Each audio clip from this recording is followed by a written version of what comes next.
नमस्कार मैत्रिणींनो, प्रत्येक गृहिणीचा मॅनेजमेंट गुरु अर्थातच गृहकला. गृहकला ह्या चॅनलमध्ये मी सौ आरती दोंगीकर तुमच्या मनापासून स्वागत करते.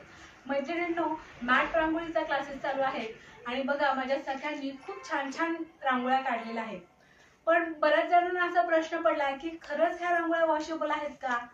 तर नक्कीच ह्या वॉशेबल आहेत, परंतु तुम्ही पण देखील थोडासा विचार करा. हे जे आपण मटेरियल वापरले आहे ह्याच्यामध्ये वेगवेगळ्या क्वालिटी आहे.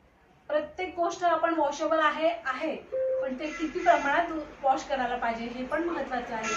आता जसं आपण इथं नॉन वॉवेन मटेरियल वापरलं आहे, इथं आपण रेक्झिन वापरले आहे, दुसरीकडे बकरम वापरला आहे, काही ठिकाणी कॅनव्हस वापरला आहे. पण ह्याच्यामध्ये पण असे वेगवेगळे क्वालिटी आहे. त्या क्वालिटीनुसारच त्याचं जो आपल्याला आउटपुट मिळणार आहे ते त्या हिशोबानेच मिळणार आहे. त्यामुळे अगदी तुम्ही म्हणजे ब्रशने घासून बिसून ह्या रांगोळ्या नाही करता येत आपल्याला, तर हे देखील एक इंडोर मॅट रांगोळी म्हणूनच प्रकार आहे हा.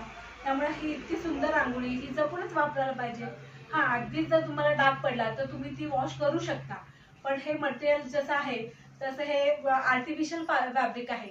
तुम्ही अगदी म्हणजे ब्रश लावून हे असं घासता कामा नये. त्यामुळे ह्याचं हाताळणं देखील नाजूकच आहे. त्यामुळे खूप सगळ्यांना प्रश्न पडलेला आहे की खरंच वॉशेबल आहे का, वॉशेबल आहे का? हो, वॉशेबल आहे, पण त्याचा वापर तुम्ही अगदी नाजूक प्रमाणेच करा आणि म्हणजे तुमच्या रांगोळ्या खरंच वर्षानुवर्ष खूप छान राहणार आहे. तर नक्कीच बघा किती सुंदर सुंदर रांगोळ्या केलेल्या आहेत.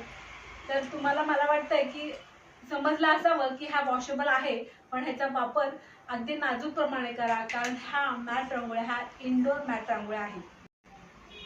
तर मग सगळ्यांना पटतंय ना? हो, पटतंय.